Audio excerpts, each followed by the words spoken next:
Deep seek जो कि आजकल बहुत ही ट्रेंड कर रहा है पूरे इंटरनेट के ऊपर और ये क्लेम कर रहा है कि उसने ओपन एआई का जो मॉडल है O1 उसके इक्विवेलेंट रिजल्ट्स इसने प्राप्त किए। देखिए इस वीडियो के अंदर हम क्या करने वाले हैं, ये जो डीप सीक एआई का एक मॉडल है R1 उसको हम हमारे सिस्टम के अंदर यूज करने वाले हैं और इस वीडियो के अंदर मैं आपको पूरा प्रोसेस बताऊंगा कि ये जो डीप सीक एआई का जो मॉडल है जो कि ओपन सोर्स मॉडल है उसको हम यहाँ पे ओलामा की हेल्प से यहाँ पे कंप्यूटर के अंदर सेटअप करेंगे और यहाँ पे मैं आपको इसका यूज करके एक पूरा चैट यूआई बना कर भी दिखाऊंगा और इसको हम कुछ क्वेश्चन भी पूछेंगे जो कि हमें चैट यूआई के अंदर रिफ्लेक्ट होके मिलेंगे।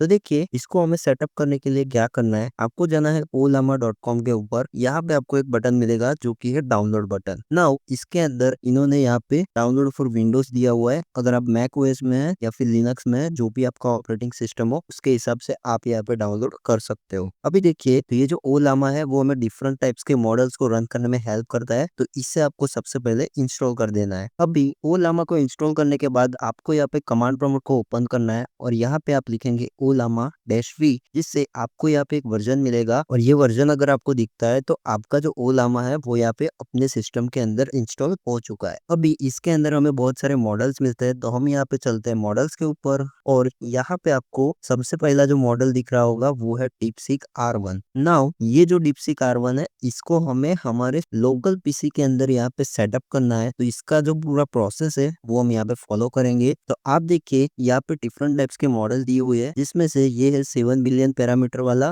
और ये है 1.5 बिलियन पैरामीटर वाला। तो अभी हम इसे यूज करने वाले हैं बिकॉज ये साइज में थोड़ा छोटा सा है और इसको हम टेस्ट करने के लिए अपने सिस्टम के अंदर इंस्टॉल करेंगे। तो यहाँ पे मैं क्या करूंगा, ये जो कमांड है इन्होंने यहाँ पे कमांड दिया हुआ है ओलामा डीपसीक R1 1.5 बिलियन वाला जो मॉडल है उसको रन करने के लिए, तो इसे आप कॉपी कर सकते हो या फिर एक और कमांड है जो कि मेरे टर्मिनल के अंदर मैंने रन किया था। आप यहाँ पे देखिए ओलामा पुल डीपसीक R1 जो कि ये मॉडल का नाम है और ये है यहाँ पे पैरामीटर का नंबर। नाउ इसको डाउनलोड करने में थोड़ा सा टाइम जाएगा और ये 1.1 जीबी का मॉडल है, जो कि पूरा डाउनलोड हो जाने के बाद आपको यहाँ पे एक सक्सेस मैसेज मिलेगा और फिर आप यहाँ पे चेक कर सकते हो ओलामा लिस्ट करके। तो इसके अंदर आपको ये जो मॉडल है वो यहाँ पे डाउनलोड होके मिल जाएगा और इसकी एक आईडी भी यहाँ पे अटैच्ड होगी। नाउ ये जो ओलामा है वो इंटरनली एक सर्वर स्टार्ट करता है, तो यहाँ पे आपको 11434 के ऊपर ये रन करके दे देगा। और अगर ये ओलामा सर्वर आपका स्टार्टेड नहीं है तो आप यहाँ पे लिख सकते हो ओलामा सर्व, जिससे आपका ये जो सर्वर है वो यहाँ पे स्टार्ट हो जाएगा। यहाँ पे देखिए इसने बताया हुआ है कि ऑलरेडी ये स्टार्टेड है। तो अगर हम यहाँ पे लोकल उस पे चेक करें पोर्ट नंबर 11434 पे और यहाँ पे मैं अगर रिफ्रेश करूँ तो आप देखिए मेरा ओलामा यहाँ पे रन कर रहा है सक्सेसफुली। अभी इतना हो जाने के बाद हम यहाँ पे क्या करने वाले हैं, हम यहाँ पे सबसे पहले चलेंगे हमारे पोस्टमैन के अंदर और यहाँ पे जो ओलामा हमने इंस्टॉल किया उसकी हेल्प से हम यहाँ पे एक एपीआई का कॉल करेंगे हमारे डीपसीक एआई के मॉडल के ऊपर। तो यहाँ पे हम चलते हैं और यहाँ पे मैंने एक एपीआई टाइप की हुई है जो कि है पोस्ट रिक्वेस्ट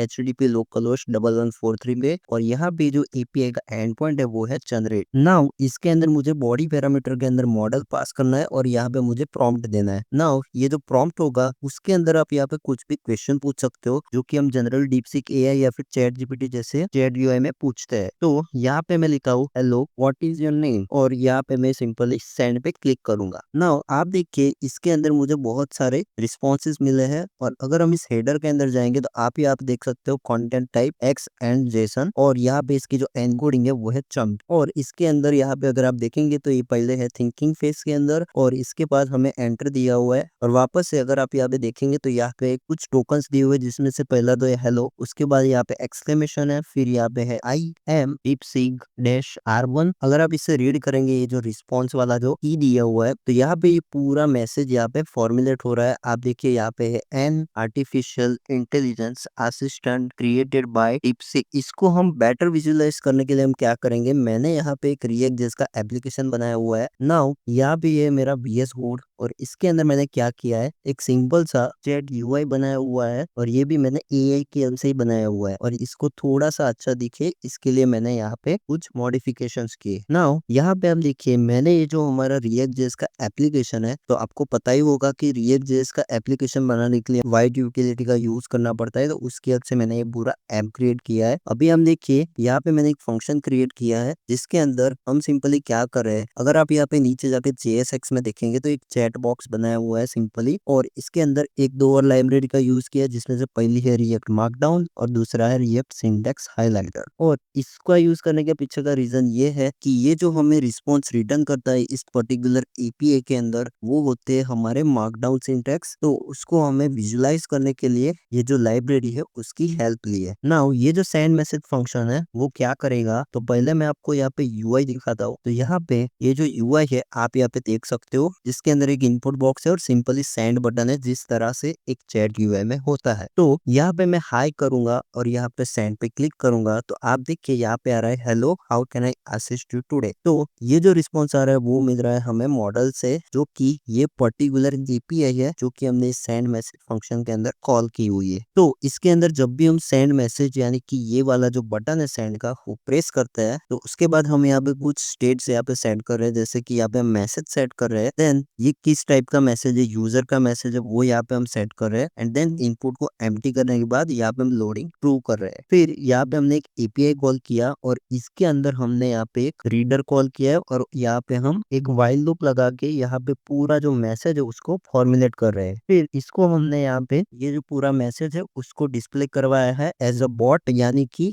जो हमारा चैट यूआई होता है उसके अंदर एक तो यूजर का मैसेज है और एक है यहाँ पे बॉट का मैसेज, तो वो भी हमने यहाँ पे नीचे सेट करवाया हुआ है। तो ये जो मॉडल है उसको रन करने का पर्पज ये है कि यहाँ पे मॉडल है उसको ओलामा की हेल्प से सेटअप किया और उसको अपने लोकल सिस्टम के अंदर रन किया। अभी ये जो लोकल सिस्टम है वो हो सकता है कि आपका कोई सर्वर हो, और यहाँ पे ओलामा जो है वो हमें ऐसी फैसिलिटी भी देता है कि ये जो मॉडल है उसको आप अपने हिसाब से फाइन ट्यून कर सकते हो और अपनी नीड फुलफिल कर सकते हो इसी बेस मॉडल के ऊपर। अभी यहाँ पे देखिए ये जो हमने यहाँ पे चैट यहाँ पे सेटअप किया उसके अंदर कुछ और क्वेश्चंस पूछते हैं, like can you code for the function of edit two numbers in JavaScript. तो यहाँ पे इसने हमें रिस्पॉन्स दे दिया है like okay so I need to figure out how to add two numbers in JavaScript. Let's see I remember that JavaScript is a dynamic programming. तो इसने हमें कुछ ब्रीफ इंट्रोडक्शन दिया। अभी इसने हमें अप्रोच दिया है, like first I think about the first basic approach to add two numbers, you just need to take each number and combine them. So ये हमें पूरा प्रोसेस यहाँ पे एक्सप्लेन कर रहा है like how the two numbers can be added. और यहाँ पे इसने मुझे कोड भी दिया है नीचे, आप देखिए यहाँ पे दिया है डिक्लेयर और असाइन अ वेरिएबल। तो यहाँ पे इसने दो वेरिएबल बनाए और यहाँ पे इसने टोटल के अंदर ये ऐड कर दिए और यहाँ पे इसने हमें आउटपुट के साथ ये पूरा आंसर दे दिया। अभी ये जो अच्छे से हमें आउटपुट दिख रहा है उसके लिए हमने जो सिंटैक्स हाइलाइटर और मार्कडाउन का यूज किया है हमारे रिएक्ट ऐप के अंदर, उसका ये कमाल है। अभी चलिए इसको हम थोड़े लॉजिकल क्वेश्चन पूछते हैं, like if two persons are moving. तो इसने मैं आंसर दिया like okay so I just came across the question, इसने क्वेश्चन को अंडरस्टैंड किया। अभी ये ब्रेक डाउन कर रहा है, let me break it down. There is a home with 10 people inside, that 2 people decide to go out, so what happens when they leave? The question is asking what will happen next in terms of change. So ये मैं explain कर रहा like how it is trying to solve the question right now. Alright, so initially there are 10 people inside and presumably some outside. If we think about it, if the home has 10 people and 2 are going out, does that mean 2 are leaving? तो इसने बहुत सारी नीचे explanation दिया हुआ है, so इसको मैं पढ़ना तो नहीं चाहूंगा। so short में अगर आंसर हम पढ़े तो यहाँ पे है there will be 10 people inside the home if 2 individuals living without coming back। तो इसने वैसे ये जवाब दिया हुआ, लेकिन इसका जो क्वेश्चन है वही थोड़ा कंफ्यूजिंग था। तो आप मुझे नीचे कमेंट में बताना कि इसका एक्चुअल आंसर क्या होगा। बस दैट्स इट। तो इस वीडियो के अंदर मैं यही बताना चाहता था कि लाइक अगर आपको किसी मॉडल को सेटअप करना हो जैसे कि डीपसीक जो कि हमने इस वीडियो के अंदर किया यूजिंग ओलामा, तो वो आप कैसे कर सकते हो और उसकी एपीआई की हेल्प से आप यहाँ पे कुछ प्रोजेक्ट्स यहाँ पे क्रिएट कर सकते हो। तो बस इस वीडियो को हम यही पे एंड करते हो, और अगर आपको इन्फॉर्मेशन अच्छी लगी है तो इस वीडियो को लाइक कर दीजिएगा और मैं मिलता हूँ आपको इसके नेक्स्ट वीडियो में। Till than happy coding.